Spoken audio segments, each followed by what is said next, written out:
చిక్రి చిక్రి ఈ పాటతో పెట్టేసినాడు చిక్రి. ఓ చిక్రి చిక్రి చిక్రి ఈ పాటతో పెట్టేసినాడు చిక్రి. నిన్న ఏమో 4 సెకండ్ల దాన్ని పట్టుకొని పచ్చి ట్రోల్స్ చేస్తారు. బాత్రూంలో చేసుకుంటా, అది చేసుకుంటా, ఇది చేసుకుంటా.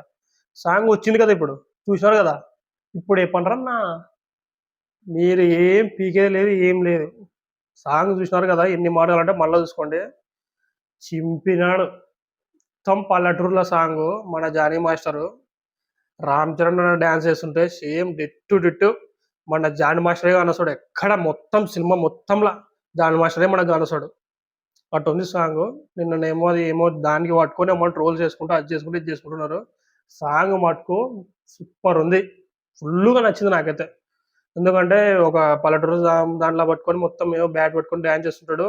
ఇట్లా జాన్వీ కపూర్ వచ్చేసి ఎక్స్పోజింగ్ అదే ఉంటుంది మొత్తము. దానికి ఏం లేదు. కానీ సాంగ్ మటుకు విభత్సం ఉంది. ట్రోల్స్ నెలకల్లా పెట్టేసినాడు. మొత్తం సాంగ్ ఇచ్చేసి మంచి పని చేసినాడు. మళ్ళీ ఒక 2 రోజులు గ్యాప్ వచ్చినా కూడా ఇంకా ట్రోల్స్ మళ్ళీ పెరుగుతూనే వచ్చాయన్నమాట. దీంతో కొంచెం నొక్కేసినాడు అనమాట. ఆ స్టెప్ ఒకటే లేదురా అని మొత్తం ఎన్ని స్టెప్పులు ఉంటే అన్ని స్టెప్పులు ఉన్నాయి. చెప్పినా కదా, జానీ మాస్టర్ అంటేనే ఒక 10 సెకండ్ల 100 మూమెంట్ వేసాడు అనమాట. దాని కనుకనే నీకు మొత్తం అది .1లో పెట్టుకొని చూడాలను వీడియో ఎన్ని స్టెప్పులు వేసాడని. అట్లా అనమాట జానీ మాస్టర్. మన రామ్ చరణ్ మటుకు ఆ జానీ మాస్టర్ మటుకు వదలడు, ఎప్పుడు వదలడు. ఆయన రామ్ చరణ్ అనే డ్యాన్స్ చేస్తుంటే జానీ మాస్టరేగా అనొస్తుంటాడు. ప్రతి ఒక్కసారి అదే ఉంటుంది, ఎప్పుడు చూసినా అదే ఉంటుంది. సో మన మంచిని అసలు జానీ మాస్టరు మార్చాలా బా. వీళ్ళ అనుబంధం ఏమో కానీ ఎప్పటికీ వీళ్ళది కలిసే ఉంటుంది. ఎన్ని మాటలు చెప్పుకున్నా కూడా ఇది నాకు చెప్పాలనిపిస్తుంది. ఈ Jani master Ram Charan, Jani master Ram Charan, Jani master ఇదే. వేరే వాళ్ళు వద్దేమో. ఈయన ఒకటే సాంగ్లో వాడేమో 100 మూమెంట్లు వేస్తాడు. మనకి ఏం అర్థం కాదు. మన శేఖర్ మాస్టర్ అని తీసుకో, శేఖర్ మాస్టర్ని ఒకటే స్టెప్పే, ఒకటి రెండే. దాని సినిమా మొత్తం అదే ఉంటుంది. ఆ 2 స్టెప్పులు కింద వేపిస్తాడు, మళ్ళీ పైన వేపిస్తాడు, ఉల్టా వేపిస్తాడు, అయిపోయాయి. ఇదనమాట మన శేఖర్ మాస్టర్ది. కొంచెం మారిస్తే మనకు కూడా బాగుండొచ్చు నీకే. సో సాంగ్ మటుకు జబర్దస్త్ ఉంది గైస్.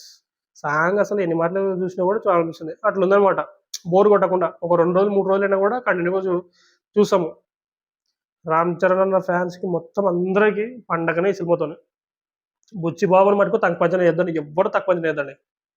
అసలు Buchi Babu one of the most unique director అయిపోతాడు ఫ్యూచర్లో. ఇది పక్క. పెద్దితో మటుకు కొట్టుకొచ్చినాడు అనుకో, కథ వేరుంటుంది.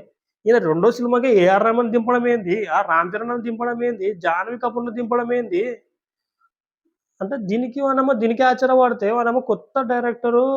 ఫస్ట్ సినిమా కదా, ఫస్ట్ సినిమా ఎవరైనా కొత్త డైరెక్టర్, నువ్వు అసిస్టెంట్ డైరెక్టరా సంబంధం లేచి పెట్టేసి నువ్వు సుకుమార్ దగ్గర విజయ్ సేతుపతిని ఇగుకొస్తాడు ఫస్ట్ సినిమాతోని. అది ఇంకా హైలైట్ అది. దాంతో వాడేమో నేషనల్ అవార్డు కొట్టుకొచ్చా.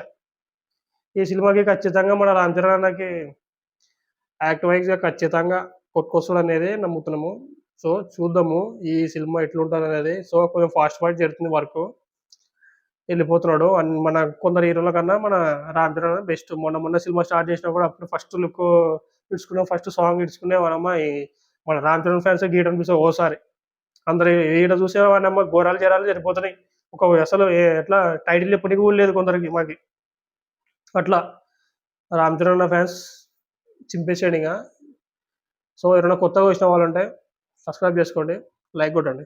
నెక్స్ట్ వీడియోతో వస్తున్నాం. బాయ్.